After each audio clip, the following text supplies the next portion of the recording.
Okay, welcome everybody. This is Patrick Millikin from the Poison Pen Bookstore in Scottsdale, Arizona.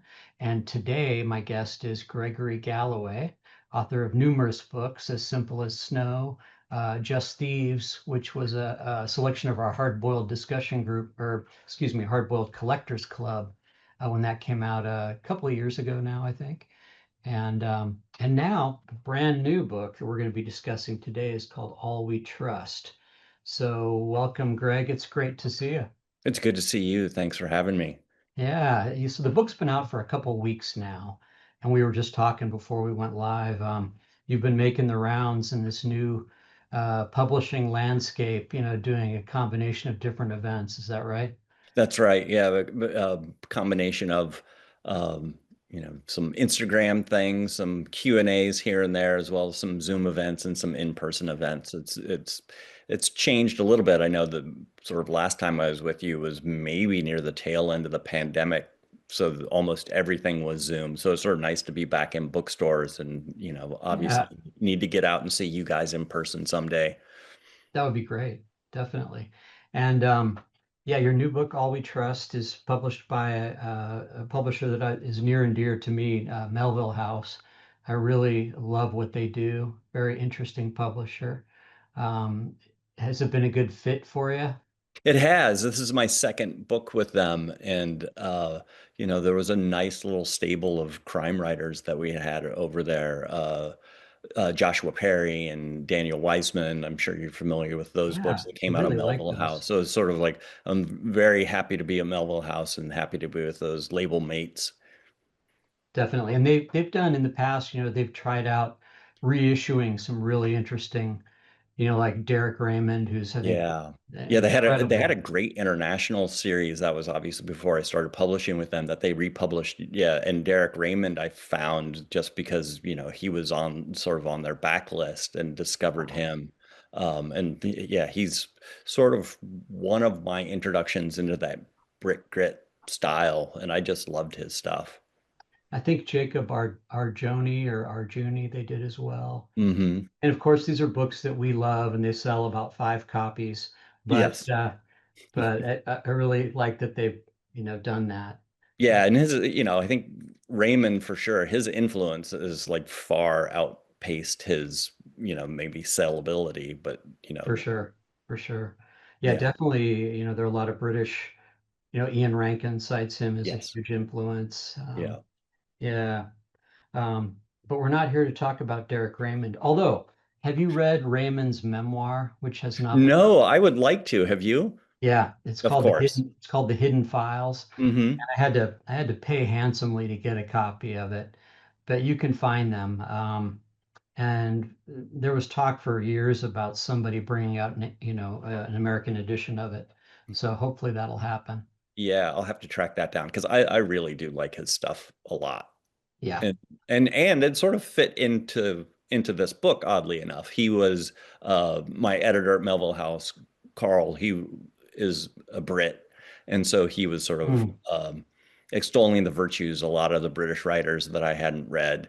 And Really? I sort of went back and looked at Ted Lewis. About all that I had read was Carter Comes Home, and looked at some other books of his, and then sort of looked at a lot of the Derek Raymond that I hadn't, and I looked to Ted Lewis in some ways about how he sort of structured his novels, how he um, gives information out sparingly and sort of drip by drip, which I've gravitated towards. And then Derek Raymond, I'm nowhere near he is, but I looked at how he does violence and was sort of Yeah. interested in his take on it, and also, the characters in All We Trust that are from the small town, but there's this corruption that sort of permeates the society that they're in, and that's a big part of Derek Raymond's writing as well. Is that just that corruption that is sort of in every corner that you look?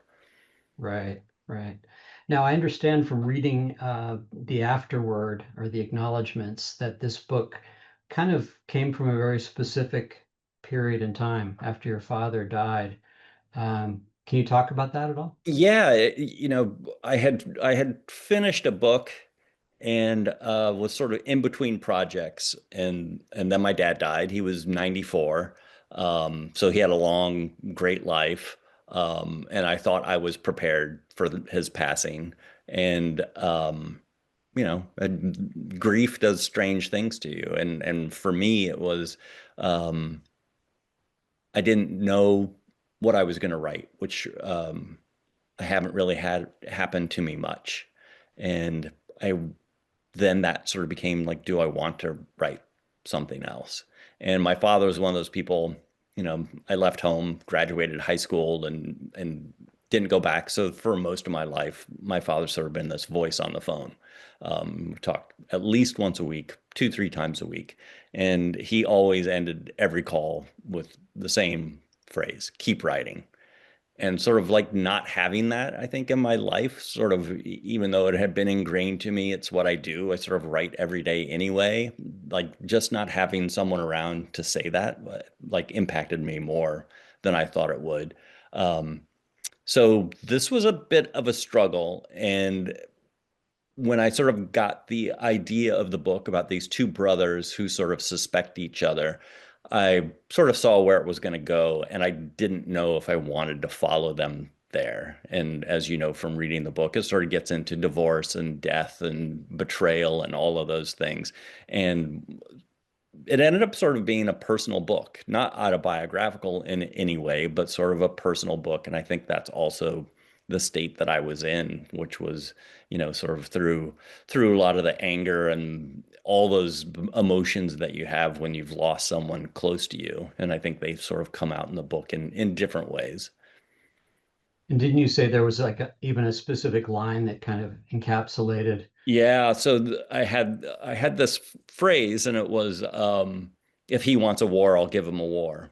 And as with a lot of my writing, that's where it begins. It's sort of like this thing that I can't shake loose. And I didn't really have any sense of what that meant, what that was. And then I was walking our dog up the hill one morning and thought I saw this house on fire. Luckily, it wasn't on fire. It was just burning some bad fuel in the furnace or something, but it looked like it was on fire as we were coming up the hill.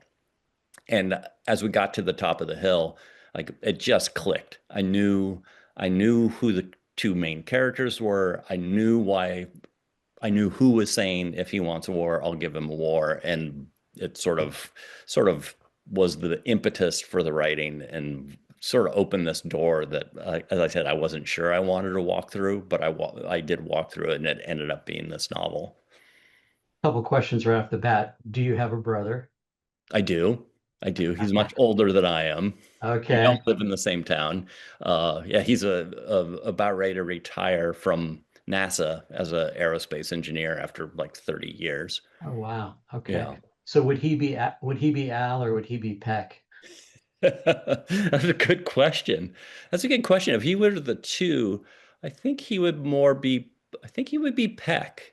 I think Okay. And he you would would be, so you would be Al by I think we'd both be Peck, maybe. I don't, well, elemental I guess code. I would be more Al, I suppose. But my brother is much more organized than I am, and Peck is the organized one. And um, you know, although Al can do things, I'm not very handy. My brother is very, very handy. He can make, Really? yeah, he can makes his own sailboats and does a lot of stuff that I can't do, which Al can do. I know that Al in the novel sort of helps out, and Peck is so maybe they shift back and forth. Well, it's interesting because they seem to almost embody they're like the yin and the yang in some Yeah, ways. They're two sides of the same. yeah.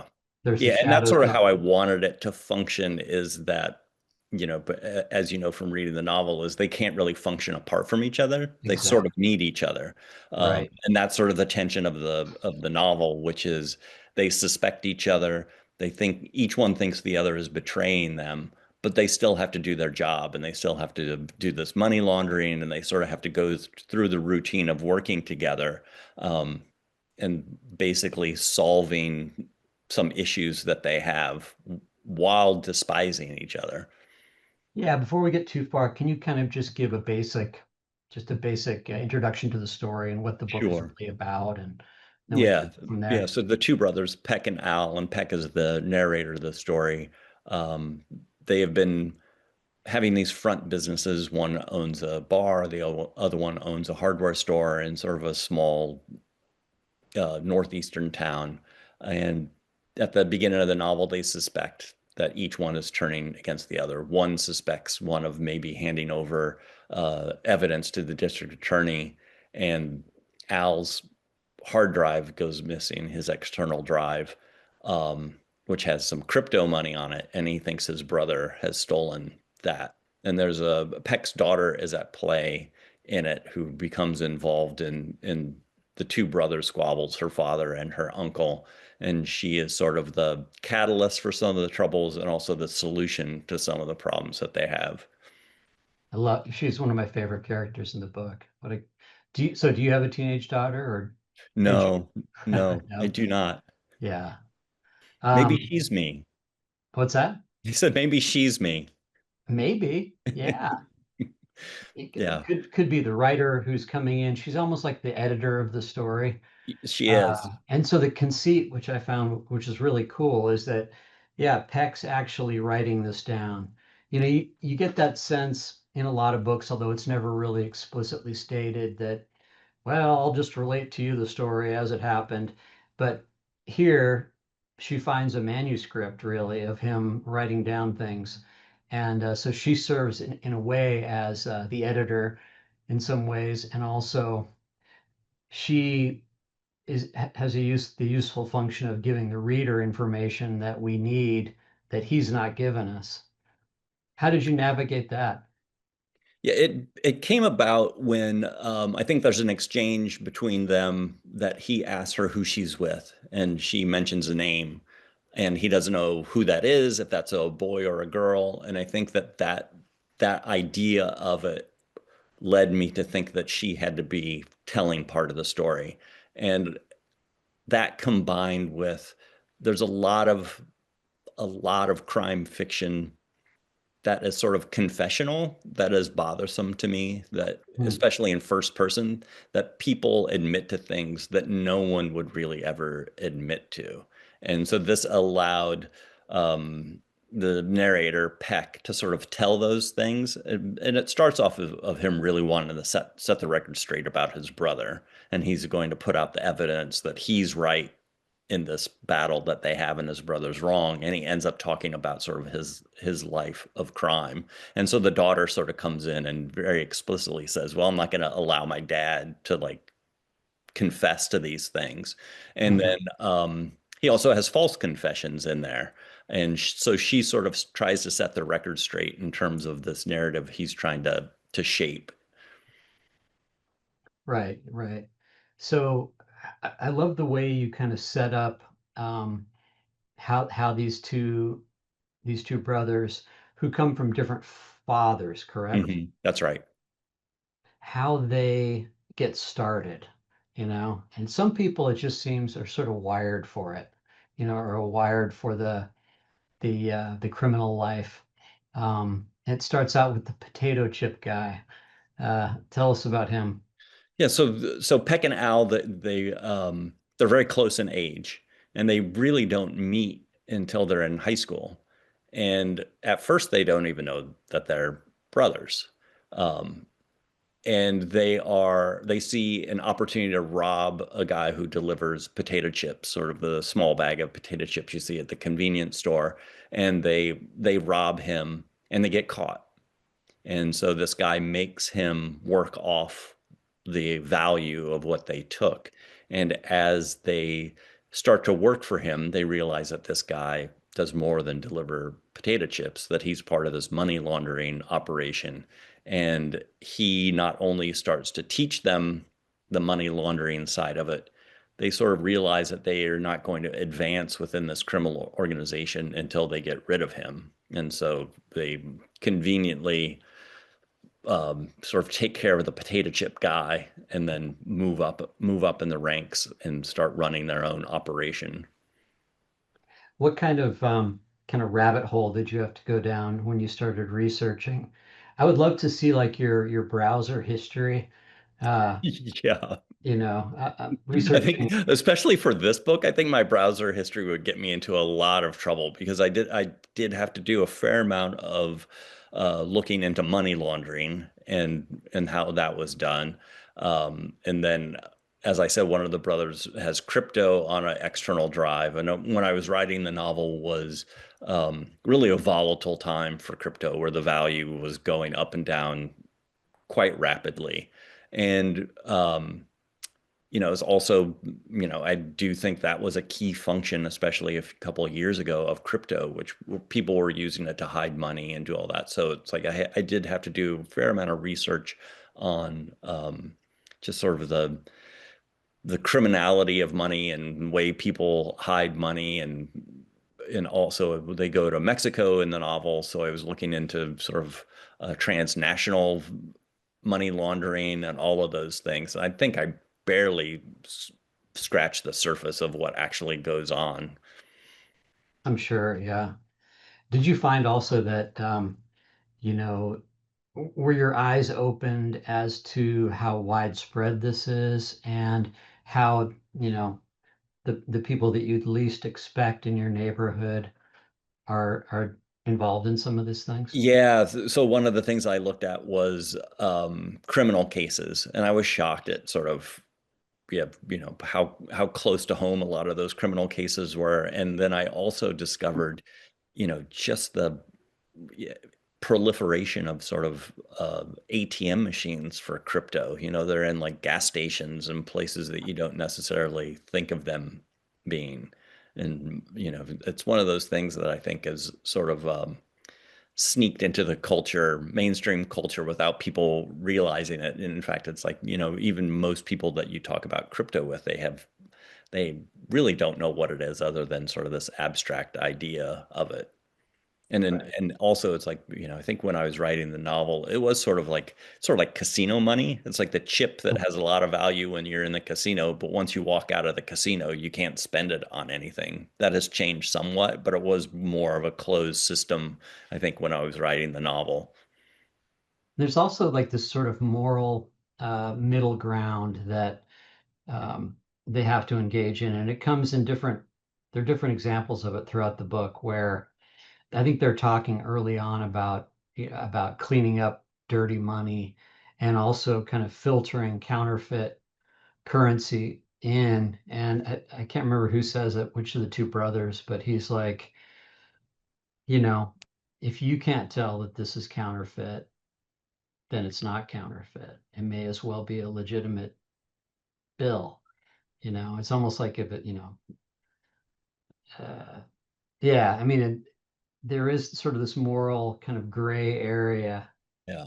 that they're Yeah, forced to that line actually came from some of my research, which was into counterfeiting, and it was, I don't know, a former Treasury Department person who sort of went on the record and said, if we basically took all of the really good counterfeit stuff out of the system, it would damage the system. So we sort of right, allow it to be, and again, it's not, our money isn't based on anything. It's just trust in the government. So it's, right. it's just extra paper out there. But it's sort of like I think a shocking thing to say in some ways. It's like if you can counterfeit something that close, they'll treat it like legitimate money. Yeah. Now, as sort of in another quote that really rang true was somewhere it says, "We live in the golden age of fraud." And boy, do we ever. It's right Yeah. out in the open now, Yeah. in the highest levels of government, which it was always there. But Yes.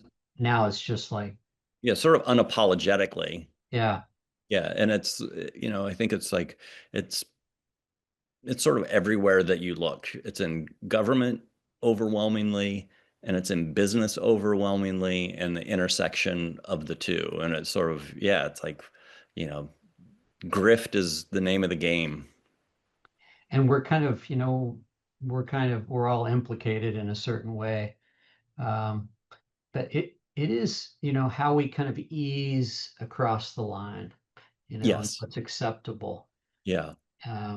Yeah, Talk and I about think that. I think that's sort of at the heart of the novel as well, is that these two guys, in some ways, they think that they're sort of committing this victimless crime, which is they're just laundering money, and they don't really want to know anything beyond that. They're really not told much of anything beyond that.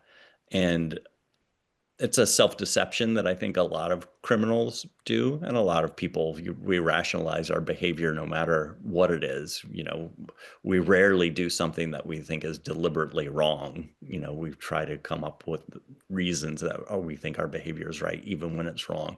And as the novel sort of goes on, you realize that there are real world consequences to what they're doing, and some of that involves violence and murder and a lot of those things to sort of protect the world that they've created for themselves.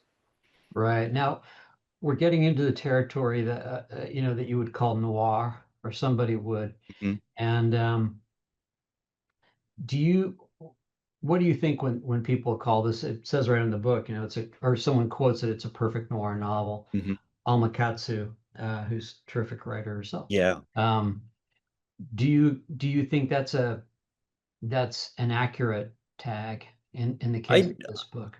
Yeah, I love noir, and again, it's a I do very, too. very highly debatable, charged term. A lot of there's people who argue that there's no such thing as noir. Noir doesn't exist, and I think a lot of people take issue with the fact that it's a retroactive label. It's like people knew they were writing westerns when they were writing westerns. Sort of a lot of the noir movement came out of obviously France post-war when they started republishing books from the 30s, James M. Cain, Dashiell Hammett, that were just série noir, and noir sort of stuck. Well, But it also dovetailed nicely with the existentialist movement. that's right, and that's exactly Camus was a where I big was fan. getting what was, that's why I love it is because it was sort of championed by people like Jean-Paul Sartre, Albert Camus. They loved Hammett and Cain.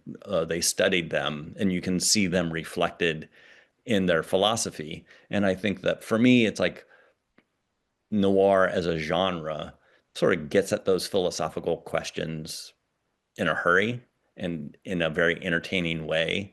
Um, and it's questions about identity. Who am I? Questions about purpose of life. Why am I here? How should I behave in a corrupt world? And those aspects of noir, I really like. And I think that a lot of good literature tries to tackle those same issues. I think noir does it in a very entertaining, close to the bone way. What are some of the like I know what you mean, it's like you know it when you see it, and beyond all the visual cues that were of the film part, Yeah. the fedora and cigarette smoke Yeah. and the neon, those aren't necessarily noir. Um, No. you know, what are some of the characteristics that you think of when you think of a noir sort of setup for a novel? I think it is sort of that premise that the world is corrupt and you have to figure out how you work in this corrupt world. And oftentimes that corruption is taking an innocent person and dragging them into that world, behaving in a way that they wouldn't. Um, I think the writer Gabino Iglesias he compared noir and horror as having the similarity of its ordinary people put in desperate situations, and it tests them both. um, Both are predicated upon the protagonist wanting to survive, and they'll sort of do anything they can to survive. And noir, I think, takes you down that very dark alley of where people do things, mostly criminal things, to survive, uh, Mm, actions that they wouldn't normally take. Sort of my take on noir is I do think there is that innocent being seduced component. In Just Thieves, it's the partner. Here, it's the daughter. But I also sort of like to start with the criminals at first, and sort of you're introduced to their already corrupt, but their corruption gets deeper and deeper as the novel goes on. right, right. It seems like, often it's like there's this sort of like intersection of desperation and frustration and failure and these common themes that bring our character to a sort of a crossroads, and they make a dumbass move that is not going to work, and the noir is the downward unfolding of the consequences of that of that either move or series of moves that they make that you know are doomed and are not going to save them. Yeah, fate is a big part of noir. That's a big part of Hammett talking about, the fate of his characters and sort of the world as a machine. And there's, Yes, if you could figure out how the machine works, then you would learn how to live. I think Eddie Muller, host of TCM's fantastic Noir Alley, I think, he basically summed up noir as frustration and greed, and a lot of noir is instead of going out and get an honest job, these guys get in bed with people they shouldn't, like that is not going to lead to good, but they're too greedy, too frustrated, too dumb not to do that. So they make all these horrible choices that leads to an inevitable conclusion. exactly. I mean, the Greeks are a lot of those stories are noir right down the center of them. Yeah. Yes. Shakespeare, tons of Shakespearean Yeah. noir, Yeah. Yeah. I'm All the sure. Greek tragedies. I mean, we haven't, in some ways, we haven't really come No, much farther than that or better those stories. Oedipus Rex is probably the first noir story ever. yeah, You we know, don't change much, do we? no, no. Yeah, I like in the book how you mention a classic noir, which is Hemingway's The Killers. The Is that one of your faves? That The film? it is, but that goes back to my father, which that was his favorite short story ever. Is that right? Yeah, and when I was young, I think I was, you know, fifth, sixth grade, I started reading Hammett and Chandler, that early. And my father just kept saying, well, if that's the stuff you like, you should go read The Killers. You should go read The Killers. And I think I put that off for a while until I finally read it. And yeah, I think it's one of those stories where people have debated who influenced whom. Did Right. did the hard-boiled writers influence Hemingway for there, or did he end up influencing them? And obviously, Hammett was writing before or concurrently, so Yeah, I think it's clearly. open to debate. Yeah, right. Yeah, Right. and it's too bad that Hemingway didn't sort of explore that a little bit more because he obviously could have been a great crime fiction writer. For sure. Absolutely.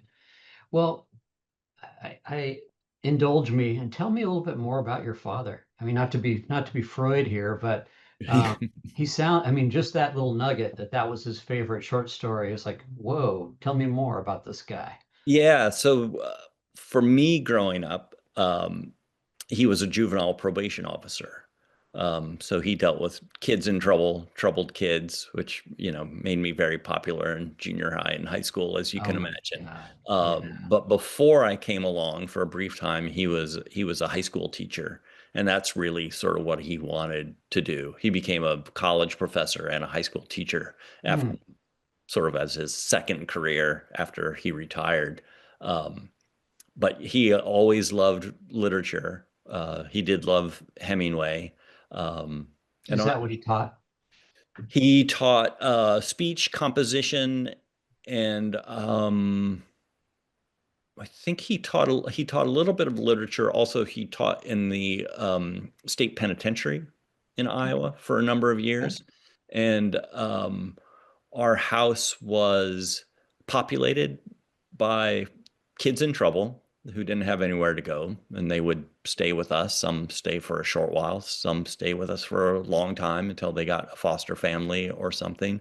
And guys who just got out of the pen would come by the house, and some would Did, stay. And did your dad have a criminal history as a young man? he did not. Although he was in the military, he was at the tail end of World War II, and in the Korean War, he was on a troop transport ship. And I did get his military records, and he was arrested while he was in the military for having a crumpled ID card. So he developed a healthy disdain of bureaucracy. Yes, he did. He really did. No, that's something that was on full display. Especially, he loved kids, and that was a frustrating part of his job. He thought that by the time that they walked into his office, that it was too late for them. So it was growing up, he was frustrated a lot. Mhm. Just because he could see kids going into a life of crime and that they would wind up in prison and all those things. And sort of, again, very noir. Like he felt that there wasn't a whole lot he could do to stop them. Like they were going down a path that he couldn't. So his success rate was pretty small. But he fought judges, he fought lawyers, he did a lot to try to protect those kids. And certainly, I think a lot of the things that he did then, he couldn't get away with now. Like I said, we had a kid stay at the house. You know, there was a kid who called him up, and his dad had taken a shot at him. And my dad just took him out of the house, and he stayed with us for a number of months, maybe half a year even, which, you couldn't do that now. Maybe you couldn't do it then, but he did it. Was he a physically imposing man? He wasn't, but he's one of those people where it's like, yeah, he could command a room when he wanted. Um, and I think it's sort of that maybe that righteous fury that some people have that allows them to get away with things that other people can't. He was he was sure that what he was doing was right. And, especially if there was a kid in trouble who he thought he could help, he went to the mat for him. Wow. Wow. Sounds like a Yeah, and great and guy. it was strange growing up. He would just sort of show up at the house with somebody who needed a place to stay. And like I said, some of them, there was one guy who stayed with us. I think it was almost a full year. And, they're, How did that go? you know, not, it went okay. I think it went all right. But it's like, here I am, and my sister is close in age. My brother was gone by that point. But it's like, who the hell are these people, and why do we have to share like a bedroom with them? Why do we have to share our house with them? And oftentimes they're not great people. They have issues. Smoking cigarettes in the bedroom. Exactly. More like getting into trouble, you know. And Wow. it's like, you know, even I think as a kid would do, you're like, if I did that, Hmm. I'd have my ass handed to me. It's like, why Right. does he get away with it? Exactly. So that's kind of a natural segue into your own kind of development as a writer. Did you have like a rich interior world early on as a kid, or did you escape into your imagination a lot? Yeah, my mother claims that I announced I wanted to be a writer when I was 4 years old. So obviously, it's like I probably couldn't write then, but had gotten that idea somewhere. Hmm. And I think part of that was, um, there were books everywhere in the house, and saw that both parents, like they were avid readers. That's something that they really, absorb them. That's something that they like doing. So maybe that was part of it. It's like I want to do that because like that's something that they both really value. Um, Were you going to the library all the time and checking out the yeah, books and yeah, we did not have a bookstore in town.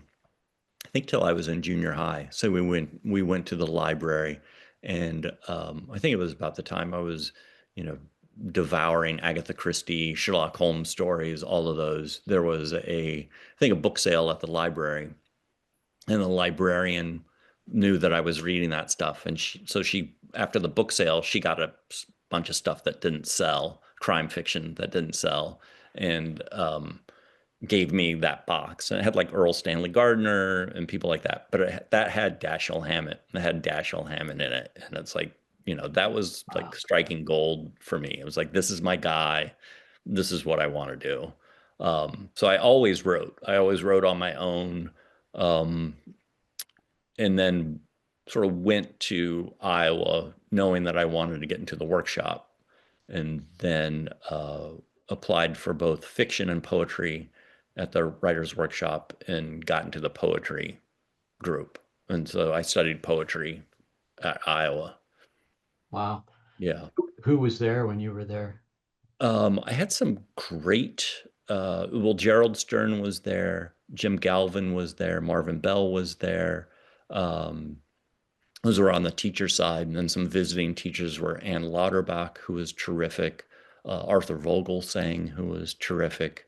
Um, and at that point, there was sort of a pretty strict barrier between the poets and the fiction writers. So we didn't get involved with the fiction side too much. But I think even when I was an undergrad freshman at Iowa, one of the first writers that I met was Dennis Johnson, who came to our freshman writing class and was reading his poetry and reading some of his fiction to us. And I was Amazing, just knocked out amazing by him. writer. Yeah, just terrific. Yeah.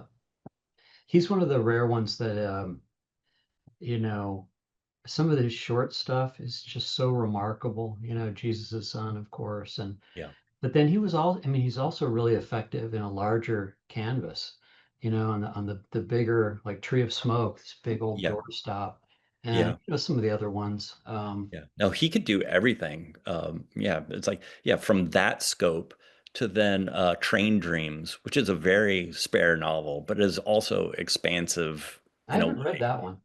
That's terrific. Yeah, yeah, he's a terrific writer, was a terrific writer. And also, just being at Iowa, both as an undergrad and grad student, it's like just in the walking the halls. I mean, you just saw everybody, and I was fortunate enough to have, you know, Kurt Vonnegut talk to a class of like 30 people, Barry Hanna come in, John Irving, and So then when were you there in the 90s, early the 90s? 80s, in the 80s. 80s. Okay. Yeah. And for a short while, David Morrell was like my undergrad advisor for a while. Really?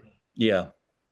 Yeah. And he was a terrific teacher. In fact, I think I took every class that he offered, and probably that's where I probably had my fiction writing education was from his class.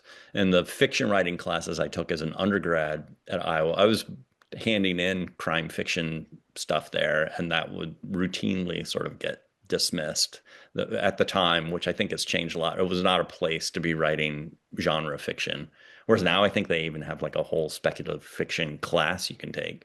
Yeah, that's great. I mean, when I was undergrad would have been when you were in Iowa. So it was all Raymond Carver and his influence and Yep. Richard Ford and Yeah. that kind of story. And I love Carver. I mean, Yeah. I think Carver's very noir. Uh, Yes. but there were a lot of poor imitations of kind of what he was doing. Yeah. Yeah. Yeah. Now it's like, he doesn't get mentioned that much. I And, know. and his style and his take on the short story, I think are still worth investigating and worth reading. Hmm. Yeah, I know Chekhov was big influence for him, Yeah. wasn't he? Yeah. Yeah. And then his wife, I think Tess Gallagher, S. Gallagher, she was a big deal too there. terrific poet. Yep. Yeah. Yeah. Hmm. I'm spying at the titles on your bookshelf, and I see Larry Brown, father and son up there. There's another Yeah. great writer. Yeah. And he kind of like Pete Dexter and guys like that, they straddle they get down into the gritty streets, and they're not just writing about the angst of the Ivy League professor, kind of story. Yeah. No, Larry Brown, it's like, uh, yeah, it's like that working class life, Yeah, the very hard scrabble life. And then even his personal memoir about as a firefighter is just fantastic. yeah, yeah. Yeah, and I think somebody like Brown, I think his influence can be seen still. Oh, for sure. Yeah, I mean, there's a lot of these kind of new generation, kind of country noir Yeah. sort of writers. They talk about like David Joy and Yes. Brian Yeah. Panowich, and there are a Yep. bunch of terrific writers that definitely, Yeah. Daniel Woodrell is another big influence on those guys. Hmm. But yeah, there's so many good writers. So if you were going to kind of trace your development what were some of the touchstones along the way that kind of led to your development as a writer? Yeah, as I mentioned, sort of as an undergrad, they really weren't receptive to sort of the short fiction I was turning in, which was a lot of it was crime fiction. And I think I was sort of dejected. I was getting a lot of positive, obviously, sort of um, responses to my poetry, which is the direction I ended up going. But there was a class by this guy, Jim Collins, who he taught detective novel, detective film. And that class like just totally like blew the hinges off of me. It was like this is what I want to do. Gave you permission to Yeah, and go for and it? talked about it as a legitimate, serious form, and that yeah, it's like some of the best films are crime films. You know, some of the best novels are crime novels, and it's like the first place I read The Long Goodbye. I had read Chandler before. I hadn't read The Long Goodbye. That was like a seminal touchstone. Yeah. Also read The Erasers by Alain Robbe-Grillet, Hmm. which I absolutely Have loved. not read that. I know of it. Yeah. Yeah.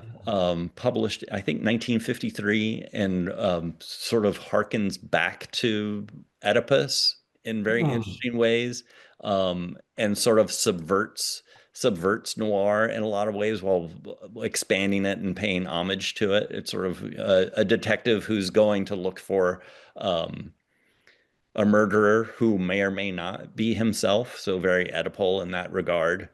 Interesting. I'll have to look that up. Yeah. Yeah, that's a book that I go back to every so often. I just love it. Huh. Yeah, and we Yeah. read, you know, I think we read some Lou Archer in there. We read so much good stuff in that class and saw a lot of really good movies, obviously. At the bookstore here, I've been kind of leading a discussion group on hard-boiled and noir fiction, and we've been at it for almost 25 years, and we started at the very beginning of the genre, with the Hammett and Kane and a lot of those pulp guys, and then slowly worked our way forward. And it's really, and now it's kind of like we go back and forth. We'll do, because they're constantly reissuing, like second, third, fourth tier, you know, Hmm. paperback guys, and not as many women, but there are some. And Yeah, yeah. Those who are some of those I really love. Dorothy Hughes, even though she oh wrote yeah, across a lot of stuff, like her noir stuff is really good. oh, Dolores Hitchens is fantastic. Her novel Fool's Gold, which Jean-Luc Godard obviously based Band Apart on. Margaret Millar, I really like. Margaret, Beast in View, yeah. Oh yeah. And she was, of course, Kenneth Millar's Yep. wife. Yeah, Helen Nielsen, Lee Mhm. Brackett, there are quite a few. But what's interesting is going through, and even if it's a bad book, you know, um, there's the time capsule aspect of it. And it's really interesting to get a look at sort of what the common man, how he operated in the world in the Mhm. early 50s. And you get a real sense of that through these, what would have been considered disposable paperback crime novels. Yeah. And then you get the vast majority of them don't really survive very well, but then you get these people like David Goodis and, of course, Jim Thompson, Mhm. and you think, wow, these guys were just sort of pursuing their own personal demons, with probably not a lot of editorial oversight and just knocking them out. And wow, can you Yeah. No, imagine I walking? think that's true. It's like, Jim Thompson, I think, he was just trying to make a buck, and just Exactly. kept pumping this stuff out. And it's like, I don't like all of his stuff, but like when he hits, there's nobody better. Yeah. Can you imagine walking into, your local dime store and picking a copy of The Killer Inside Me off of the rack and getting home as a 15-year-old or whatever and going, Yeah. what the hell have I gotten myself into?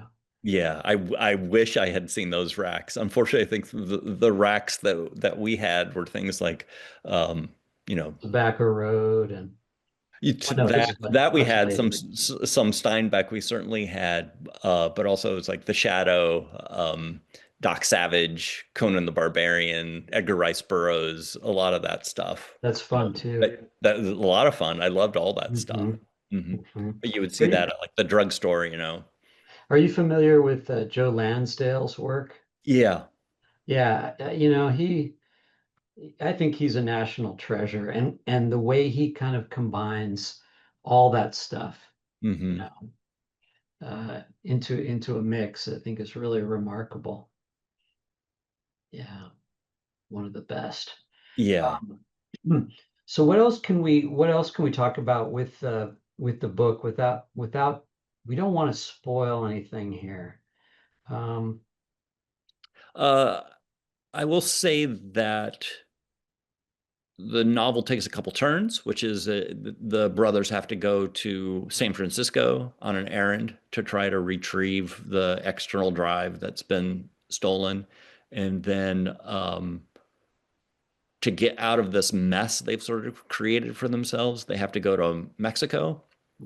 And sort of their family squabble ends up being this sort of complicated international conflict right. that they have to resolve.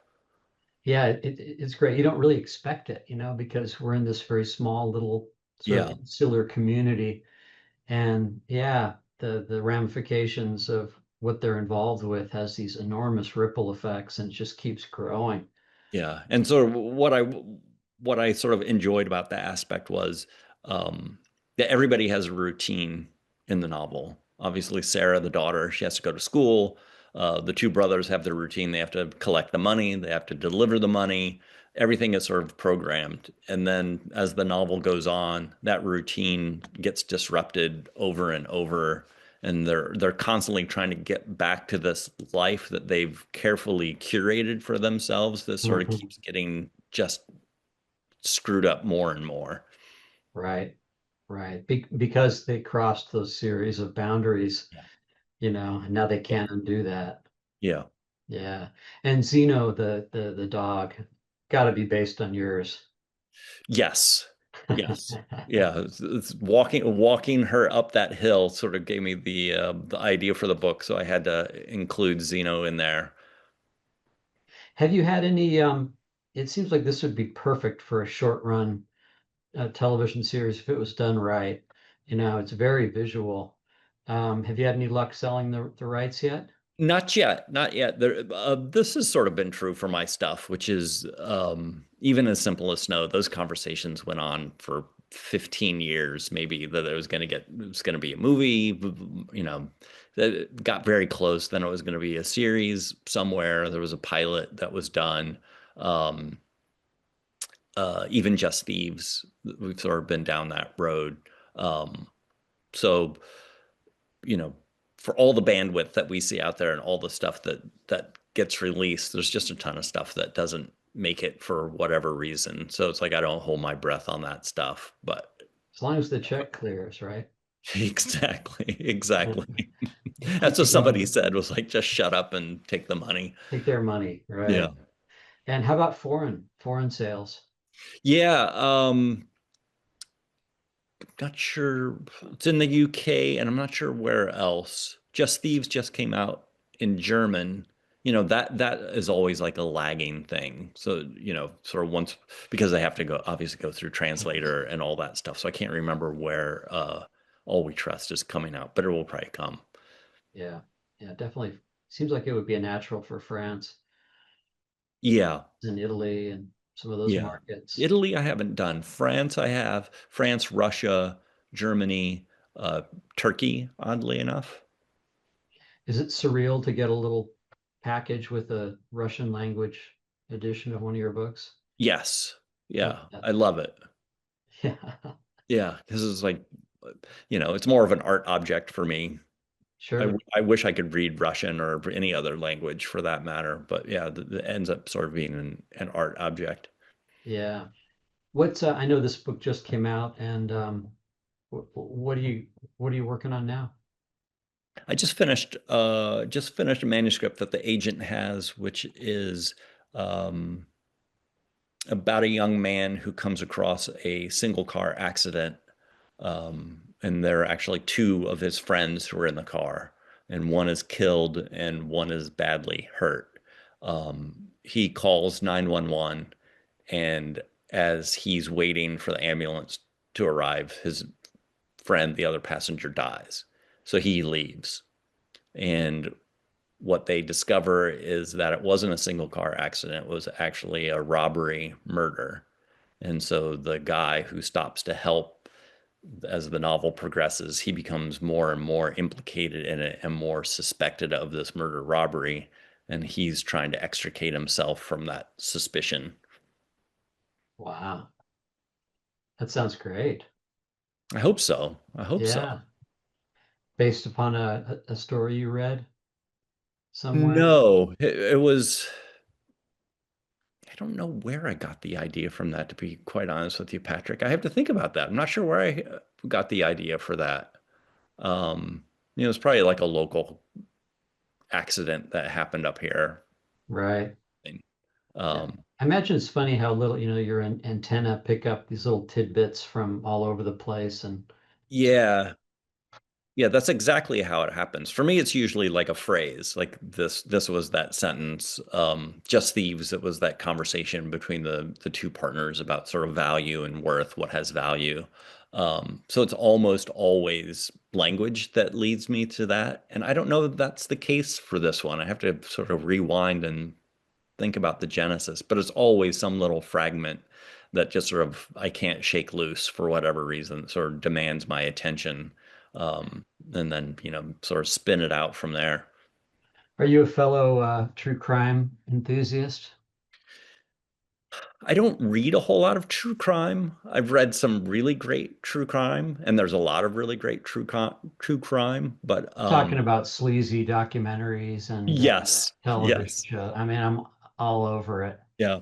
In fact, there's one that directly relates to All We Trust, which is again not to spoil something, but there is somebody from Mexico who pretends to be an important Hmm. person, Hmm. and I remember talking to the agent about that aspect of the book, and they weren't entirely convinced that made sense.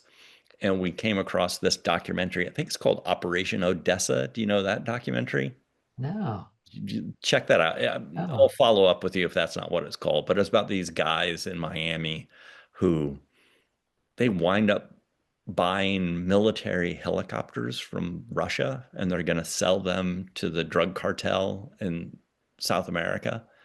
And so they're in Russia. One of them is in Russia, and he's going to collect the helicopters. And obviously, they have to put them on this big plane to get them out of there. And they immediately get surrounded by other Russians who it turns out all they want is to shake them down. They just want to be bribed, and they'll put them on their way.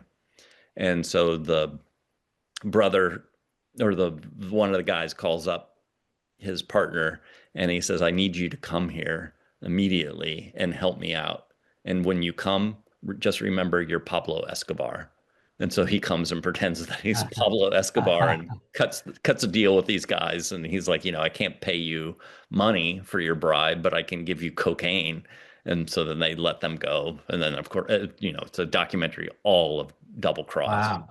I got to look that up. That sounds Yes. Yeah. right up my alley. Yeah. That's awesome. Yeah. Yeah. Yeah. It ends up they're going to buy like a submarine Really. because it's like the Love it. cartel thinks if they have a submarine, they can do a lot more shipments with for their drug supply. Well, the cartel, from what I understand, they're getting smart. They're getting into the oil business and, Yeah. just Yeah. It's sort of what we talked about, which is at the beginning, which is, that the grift is sort of like it's out there now. And it's yeah. like, it used to be they were happy with sort of, drugs and prostitution and sort of the underbelly, but now a lot of them are involved in legitimate businesses. Let's just buy nations, you know. Yeah. Yeah. Yeah. Yeah. Very interesting time. Yes. Good time to be a crime writer. Yeah, it's like a lot of the true crime is much more bizarre than any fictional crime is always the case. But we sort of live in a noir world. Like to be a noir writer, all you sort of have to do is write about the time that we live in. I like the real life interrogations that you see in a lot of the noir or Hmm. the true crime stuff. I mean, Yeah. sometimes like the little telling detail will come out in those interrogations or it's fascinating. Yeah. Yeah. Well, Greg, thanks for spending so much time this afternoon. I really appreciate it. And sorry to have to move the date once. Um, But yeah, everybody watching, this is the new book, All We Trust. Really terrific book, as are Gregory's earlier books, Just Thieves, As Simple as Snow. And what was the title of the one that I'm missing? It was the 39 Deaths of Adam Strand. That's right. That's Yeah, right. And also which a is collection of short stories, right? there's a collection of short stories as well. Yeah, and Adam Strand is young adult. As Simple as Snow was published on the adult side, but sort of became a young adult novel. That's sort of Right. the audience that responded to it. And then more strictly crime fiction is Just Thieves and All We Trust. Right. Yeah. Congratulations on the book. Thank And you, Patrick. uh, hopefully we can get you out here to the desert. Yeah, that would be Time in great. the winter, I would recommend. Yes. Yeah. All right. Well, you take care, and Thank you so much. we'll stay in touch. Yes. Take care. Goodbye.